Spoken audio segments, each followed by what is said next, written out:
Hello everyone, and let's talk about where Shadow of Revan went wrong. Now we're going to do this in multiple parts. We'll begin with part 1, which is the story content, or as we'll call it, the solo content. We won't call it story, let's just call it solo content. Let's see where it went wrong. Solo content, a lot of people liked it, but the problem with the solo content in Shadow of Revan is it was just fucking insulting, to be honest. It was downright insulting. Now, the video that you're looking at is Revan, and Revan sums up everything that's wrong with, when you look at two, we've got them side by side. We've got the two versions of Revan. You've got the solo version on the left, and you have the raid version on the right. Now, same, very similar. The fights are totally different. They're same boss, similar boss, but totally different fights. The raid fight is awesome. The solo fight is just fucking insulting. And most of the solo stuff was downright insulting. The solo mode flashpoints were just a joke. You could just AFK during boss fights and let the fucking droid do it. So the solo version of Revan, which was basically a complete joke. You could just AFK. And I've seen a lot of people who just do it AFK. Go AFK, you talk about the bubble phase where you have to go and get them out of the stasis fields. But you can just ignore that, because after a few minutes they cancel out anyway and everyone rushes in and attacks him. So it's almost like the player is just absolutely irrelevant. You cannot fail. Now, people did fail it at the beginning of the expansion, but it was bugged. There was a bug in place that meant you couldn't kill Revan solo. It was a bug with the, I think it was how the companions got out of it. You could get around it by doing it in a group, obviously, but he went immune to all damage at some point and you couldn't get him out of it. Can't remember exactly what the bug was, but it was bugged and you couldn't do it for a while, so... but you cannot fail this. It has no fail state. It is essentially, it's quite insulting, really, to the player's intelligence, really. And what led us to this conclusion, we have to ask, is I think we go back again to 2.4. And we go back to Oricon. And now Oricon was primarily a raid patch, but it did have the daily area on Oricon. Yeah, we did the Dread Fortress, Dread Palace, and you had kind of a little bit of story. It did run through into Dread Fortress and Dread Palace, the story, which a lot of people didn't like. But there were a bunch of solo quests, and there were a bunch of solo bosses. There was the Corrupted Bothrian Beast, and there was the Corrupted Elder Subteroth, and there was Commander Zoran, I think his name was. Those three bosses, which were pretty tough. They were pretty tough. Now, if you're a PvEer or a PvPer, not really that tough. They were pretty basic stuff. The Bothrian Beast, which if you look on my channel, is still the most viewed video, is the guide I did to kill the Corrupted Bothrian Beast, is how to kill it. And also one of the other ones is how to kill it as a melee class, because again people said it was impossible. It's impossible to kill, apparently. If you're a melee class, it's impossible to kill if you're any sort of class. Right now it's a joke. You can just destroy it in a few seconds at level 60, but back then, back when 2.4 launched, we had a lot of people had difficulty killing it. Now, it was a very simple mechanic. Basically, we had Extract, and how Extract worked was it was an ability that was channeled, and what it did was it drained your health. It was a lifesteal, essentially. It drained your health and healed the Bothrian Beast to full. Now, it didn't matter how much DPS you had. Your DPS was irrelevant, because if Extract was allowed to channel all the way, it would heal the Bothrian Beast back to full. And it would use it at a certain percentage. So it would basically just work until you ran out of health. You would just die. How we countered this was interrupt it. Basically, that was it. Just interrupt Extract, and that was it. Now, most PvEers are used to things like interrupting. If you do, a lot of the PvE, and again, Gate Commander Draxus had this later on in Dread Fortress, where you had to interrupt the ads, basically, and, it was fairly simple for PvEers to just interrupt. PvPers, again, they're used to interrupting things. That's what they're used to. You know, you're always looking at the portrait of who you're fighting, and you're looking at what they're doing. As a raider and as a PvPer, you look at these things and you say, right, I'm going to interrupt that. That looks nasty. I'm going to stun that. I don't want them to do that. I don't want them to cast that heal. I don't want that healer to cast their heal. I'm going to interrupt their heal. I'm going to stun them as a PvPer you would do. So PvPer, PvEers were used to this, and we didn't find this a problem. Solo players found this horribly difficult, and that was the main complaints from solo players. The chief complaint was the ending, of course, where you had to do Dread Fortress and Dread Palace to see the ending of the Dread Master storyline, which again this all kind of stems from, which again this is why they put these things in. And again, Forged Alliances as well, people complained that they couldn't sit in Group Finder for 2 minutes and just find a group of DPS just to face roll it in tactical mode. No, they wanted a solo version, which fair enough. I mean, level 60 you could just go back and solo any level 55 tactical flashpoint. Really, they're not that difficult if you really want to solo a flashpoint. But yeah, they had to create solo mode, and what they did was they just went overboard with solo mode. They created the GSI droid, which was just so overpowered that it ruined the experience. It felt like I'm not playing the game. The droid is the real hero here. The droid's the real hero. I'm not the hero. You're not the hero in this story. That droid is doing more damage, it has more healing than you, and it can hold aggro better than you. You're irrelevant. You mean nothing. The player should be at the heart of the design, and it's like we're just tagging along with this droid. That's what it felt like. The droid should get the loot at the end, really. We don't deserve anything, to be honest. The droid carried us through that flashpoint, and that's how it felt. And yeah, you could turn it off and you could solo it if you wanted with your companion. One of the big things I hated about the droid was that we had no control over it. Your companion, to some extent, you have a little bit of control. You know, you can put your companion on passive, you can tell them to kind of you sit them in one location, you can taunt for them, you can take control of their heals, you can take control of them. They have a little quick bar that you can take control of. The GSI droid had nothing that you could control. It would have been nice if it had 3 stances at least that you could put it in. Let's not make it complicated. Let's just have 3 stances. Say you were a DPS with a tank companion. You want the droid to heal, so put it in healer stance. If you were a tank with a DPS companion, again, you'd want it to heal. If you were a tank with a healer companion, you'd want the droid to DPS. If you were a DPS with a healer companion, you'd want the droid to tank.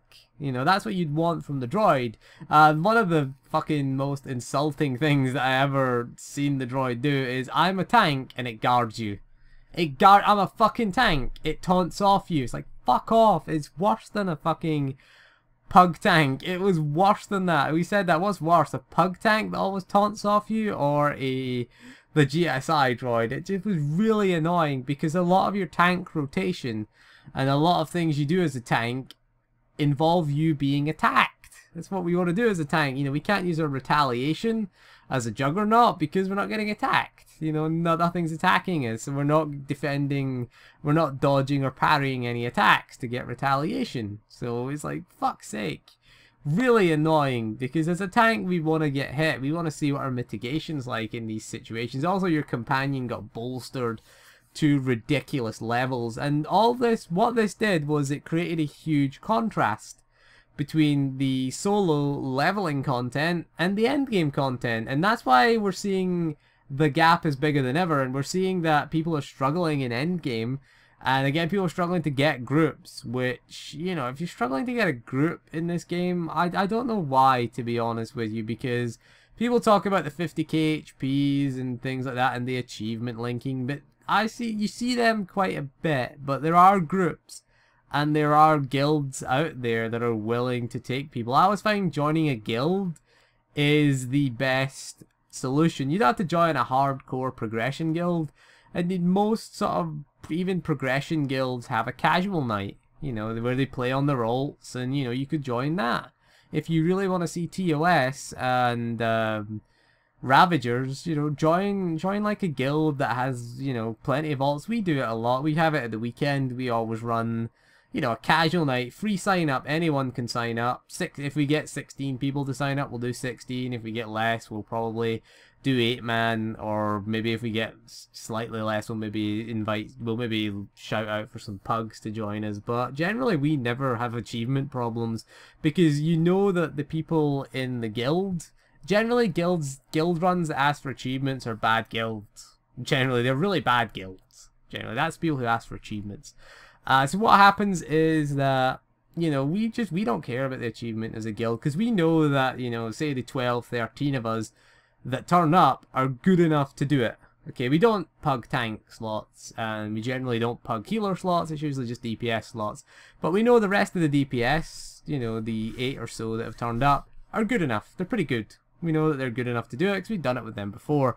So we don't care. We don't really care. We're just filling in ranks. We could probably 12-man Ravagers at least. Definitely Ravagers we can 12-man easily in story mode. I've seen Underlurker 4-man, but I think you'd have to be on your mains for that, really. We don't really do it with our mains. Mostly do it with alts. So, I mean, that's what we do. We have a little casual night. And again, most guilds that I've been in operate a similar thing. We just have like an open casual night. Bring your character. We'll take you through that. Most guilds will do that. They won't take you through progression, obviously, unless it's a specific thing. Oh, we're gearing this alt for progression. Sometimes you do reserve gear for people, like if we're taking someone who doesn't have the full set bonus and they're in the progression team and they're missing a certain set piece or a certain enhancement, we'll just reserve that piece. I got a relic reserved once. Because I didn't have a relic. I had one, didn't have a resurrected relic. I still had one blue Rusan relic, so I did that once. And again, we took someone else who was new to the game. They hadn't played for a while. They had left at level 55. They're a progression player, and they came back at level 60. So they didn't really have any level 60 gear, and we just took them through and got them geared. So sometimes we do that kind of thing, but we don't do it with pugs in the group. We just do 8-man. For that generally, and you know, we take some people through and gear them. But again, you know, because you've got story mode is on farm. I think most guilds, any decent progression guild, story mode is farmable right now, and flashpoints, farming them. Flashpoints are not an issue. You don't really need to be sort of fully decked out to do flashpoints these days, because someone in the group is going to be well geared. Bear in mind that as long as, if one person's overgeared, if one DPS is overgeared, one's undergeared, as long as the overall DPS balances out as to be enough to kill the boss, it's fine. It's not a problem. As long as they're not doing stupid things like pulling trash and getting killed or anything like that, or standing in stupid. As long as they're not doing things like that, fair enough. You know, fair enough. It's fine. Okay, you can deal with it. We saw that. We did the Rakata video with a bad tank.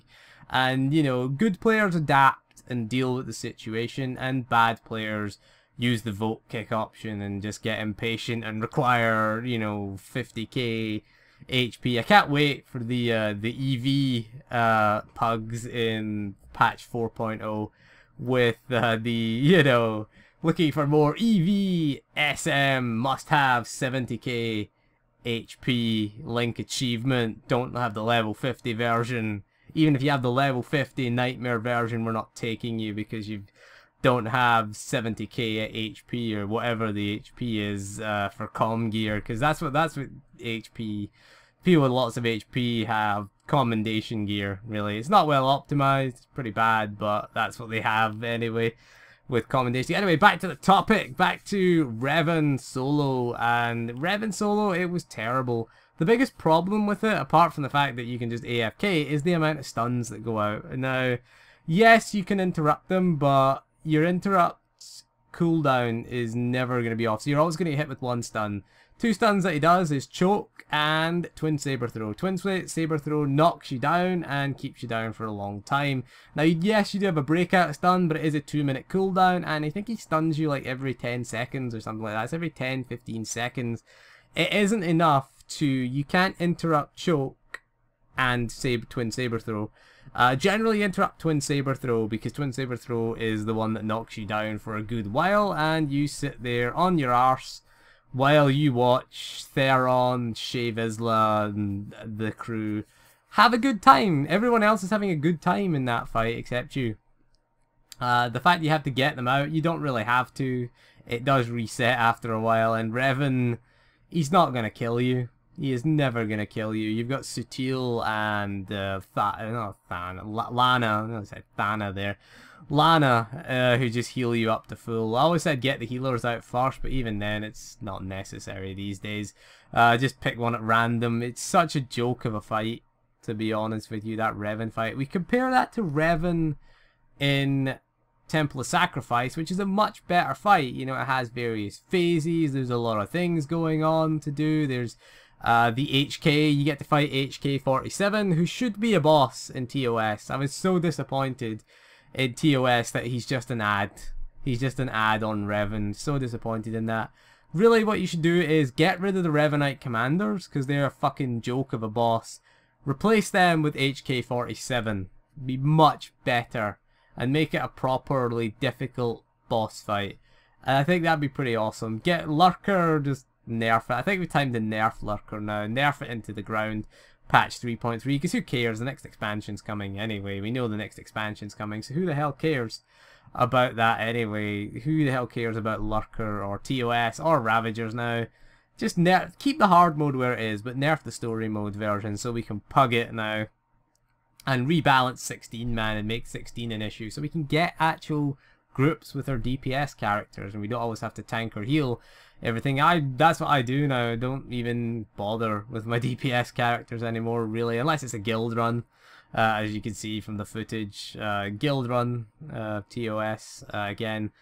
But yeah, this is a casual run that we're doing. This is mostly an alt run, actually. It's mostly just an alt run because we're bored, nothing else to do in the game. Just do a little alt run of TOS. So yeah, a lot of people don't like this. They don't seem to like the Revan fight. I mean, I've seen forum posts, people complaining about it.